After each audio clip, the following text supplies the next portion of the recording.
And to start off the line of medium tanks, yes, of course, we are starting off with the first medium tank that you unlock in Euros and Generals. This is the Panzer 3J1. It is a 2.7 battle rating, and if you are wondering, why not just drop it down to a lower battle rating or higher battle rating? Because just like the M3D, if you bring this thing down to a battle rating, to a low battle rating, it becomes God. Where is everybody?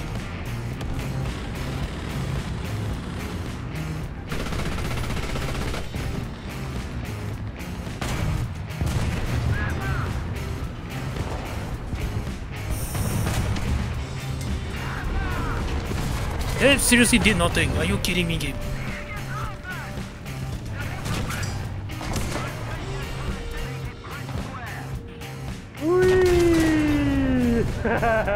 Panzer 4! Panzer 4!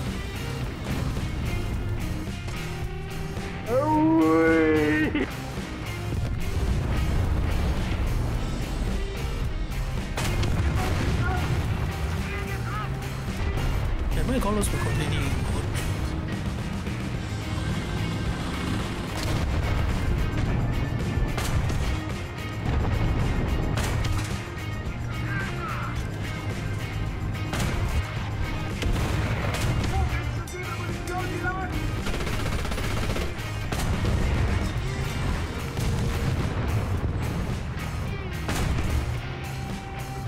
Yeah, it's great.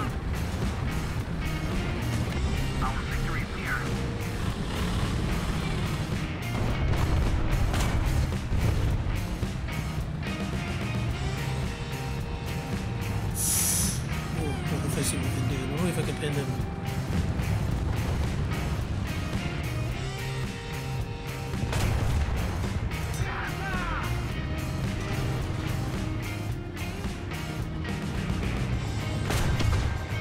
I can.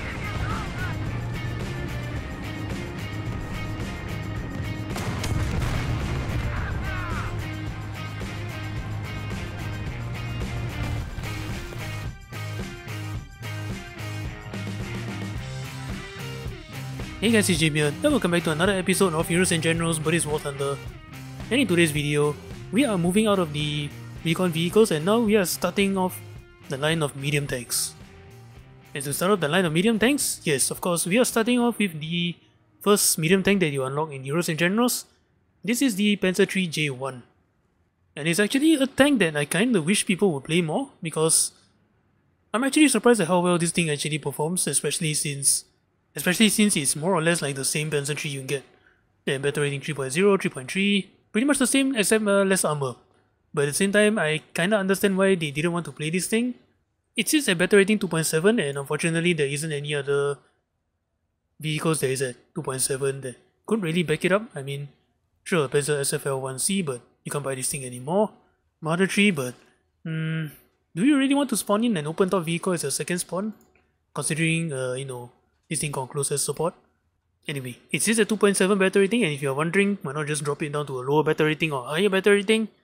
Unfortunately, this is one of those vehicles where 2.7 is just perfect. Because just like the M3D, if you bring this thing down to a battle rating, to a low battle rating, it becomes God. You can't really kill this thing will just own you. And then if you bring this up a battle rating, some might think that this is a little bit trash or something or whatever, mainly due to the lack of armor. Even though, you bring up the Panzer 3L, you have the same gun and everything. Except that, sure, granted, he has better armor. But how does this thing perform against the one in Heroes and Generals? It's kind of a debatable thing, unfortunately, because both tanks are actually pretty good in their own aspect. Now, first things first, armor. You only have 50mm up here with very little slope whatsoever. And if you have seen my Panzer 38T video, where it basically has the same upper front plate, no slope whatsoever with 50mm, and battle rating 2.3, then yes, this is actually a little bit pointless. I mean, like, good news is that you don't die to 50 cals on the front, but pretty much everything else, auto cannons or 37mm or 45mm can easily chew through this and one-shot you, if you're not careful. Unless of course you're dumb enough to shoot this, there's 50mm sitting on top of another 50mm or another 20mm, or this 20mm sitting on top of 50mm. Otherwise, most of the time they just shoot this. Or they can just go for your turret. It's 50mm up here, even though it's curved. There's really nothing else behind it, so yeah, it's easy to go right through here. And if you have explosive mess, that is 3 out of 5 crewmen right there. Or if they get lucky, they get a driver as well. You know, I noticed when I was looking around this vehicle, I like how the back armor is actually a little bit thicker than the front. So that aside, how about the mobility on this thing? Mobility is actually not too bad. I mean, 300 horsepower at 21.8 tons, so yes. You can definitely go up to 53 kilometers an hour, but just that I feel like when it comes to building up speed to 53 kilometers an hour or maybe 40 kilometers an hour, it kind of takes a little bit, takes some time as well. Like, I really couldn't figure out as to why. So that's something you keep in mind. Don't try and race a Stewart or BT with this thing. And then keep in mind is that when you're playing this thing as stock, you do have a narrow set of tracks, so going off-road can be a problem, but the good news is that you do have this thing called the Winterketten, which is basically the track extension, as you can see right here. So yes, since the upgrade will make this thing a wider set of tracks, yes, going off-road will definitely not be a big issue.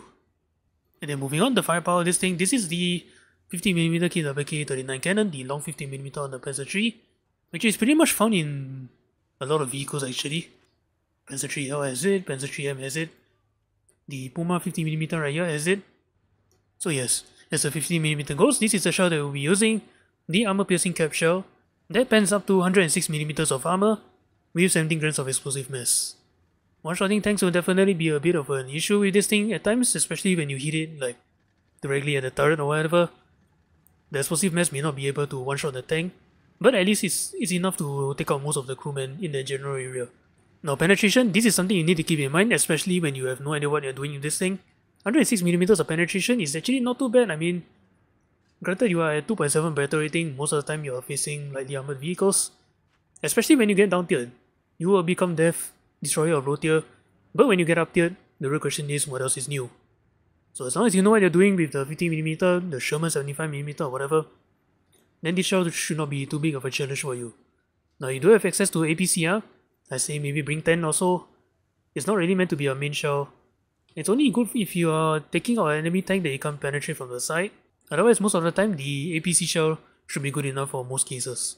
Now, you do have a machine gun in the turret, but I say bring at least 5 high explosive shells, just in case you come across something that you cannot penetrate with your machine gun. Otherwise, other aspects of the gun, you can carry up to 84 rounds of ammunition. I say bring around maybe 40 shells or less. For me, I bring 30 APC shells and 10 APCR and 5 high explosive.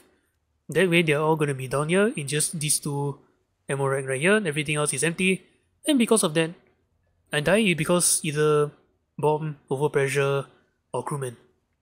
I haven't really died because of ammo rack actually.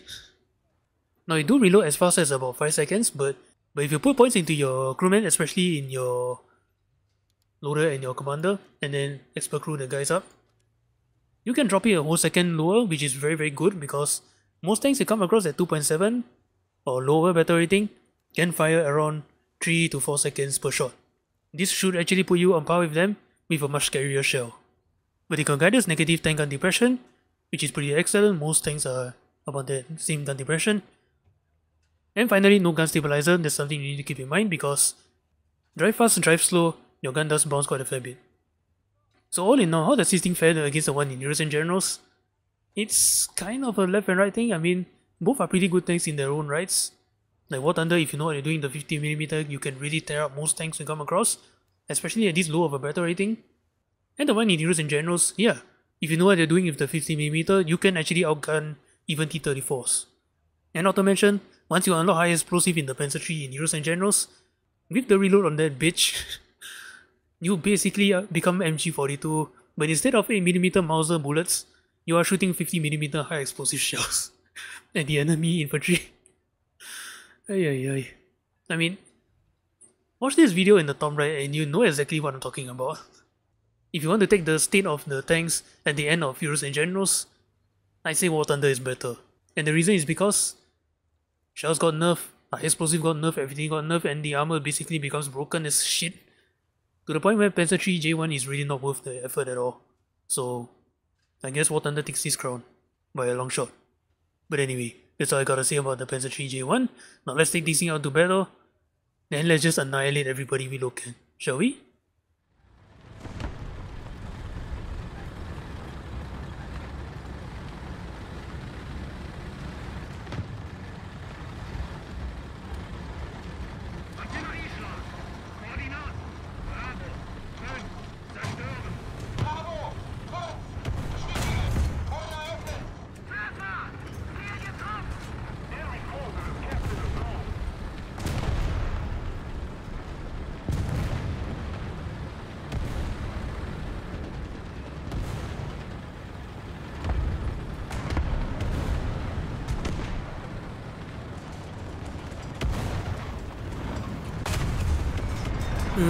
Thanks, guys.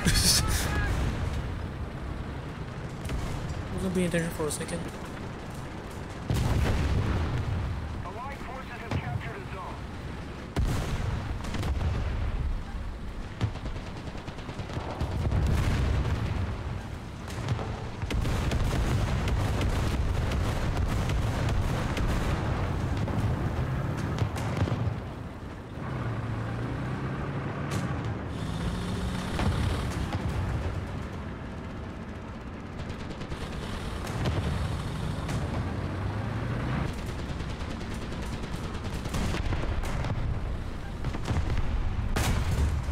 Thanks for stopping.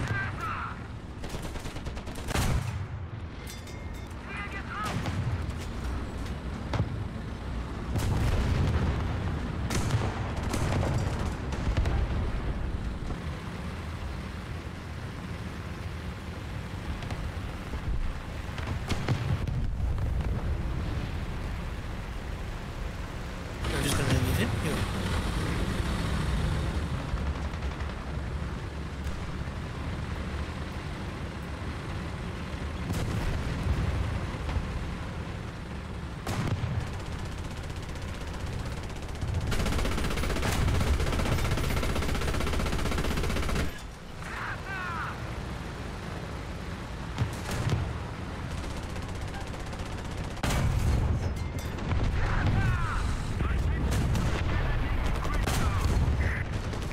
Ready?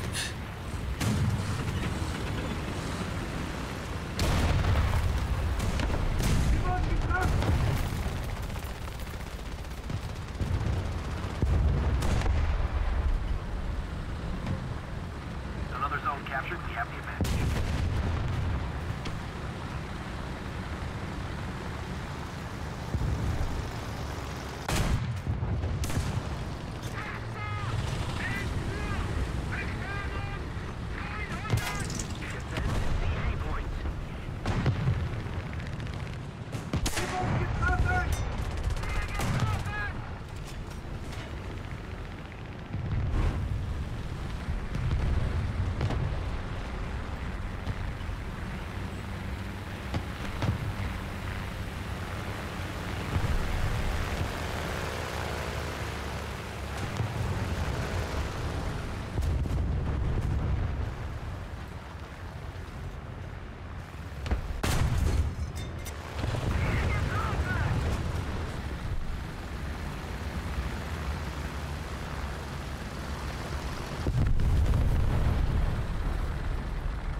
This match is just me going back and forth. Is that SU-76 dead? Oh, I think it is. It's not. We're controlling most of the zones.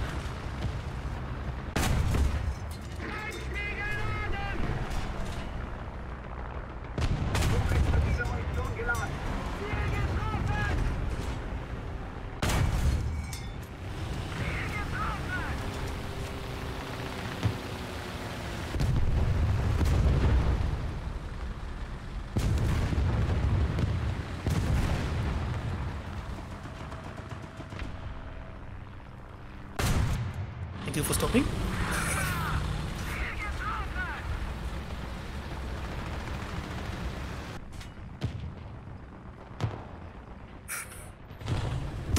Oh, well, that's fine.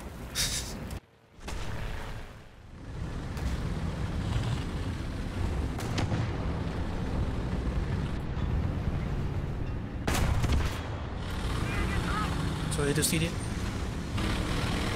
You do like 5 seconds ago.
You are very stupid.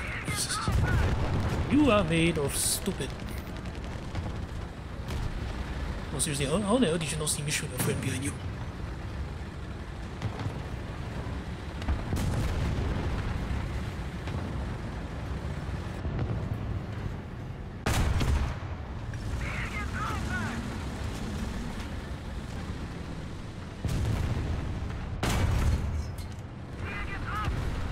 Yeah, that thing isn't exactly known for its turret traverse.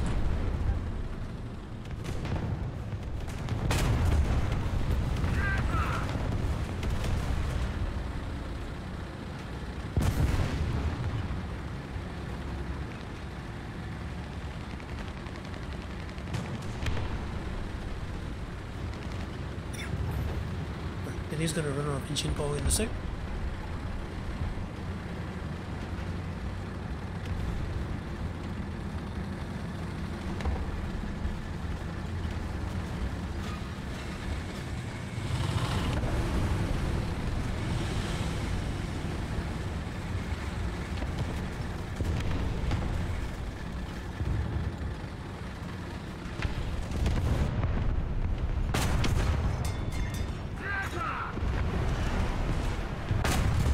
Especially since I know you can't really turn for shit all the way behind like this.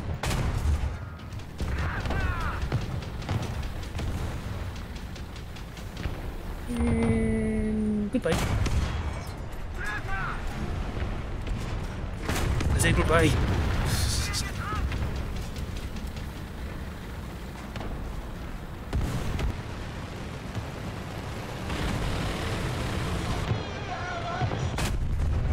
Oh.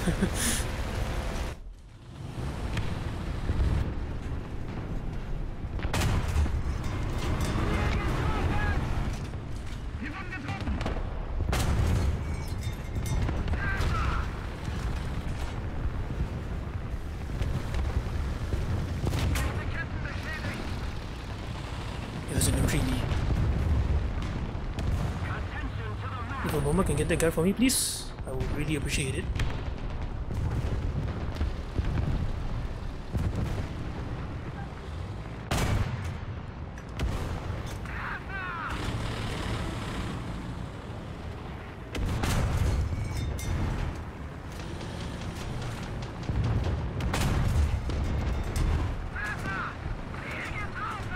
Lee.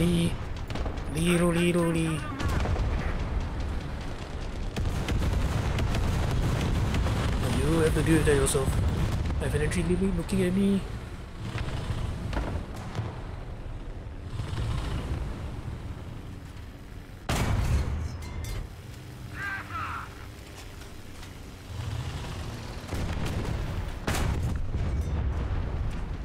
Temporarily invulnerable, god damn it.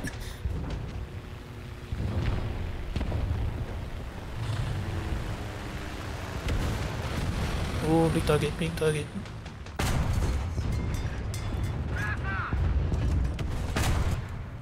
There you go.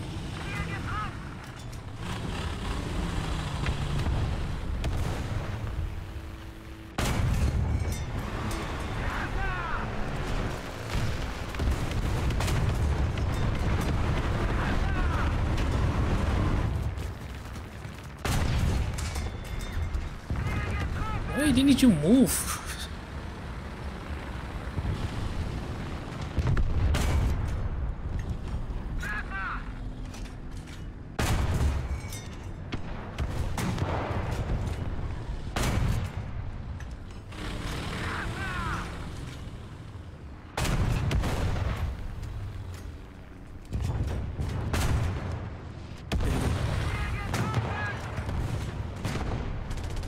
These are just plain annoying, man.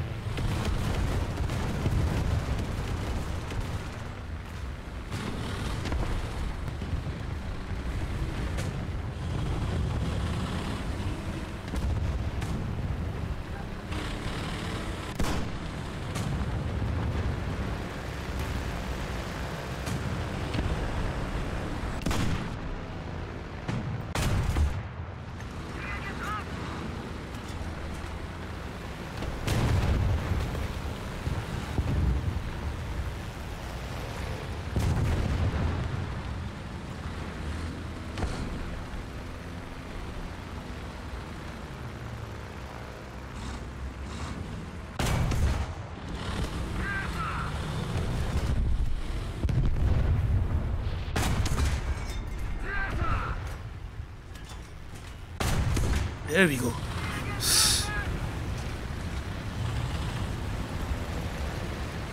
Hey buddy, this is not a good place to be. You might want to move. This spawn is right there.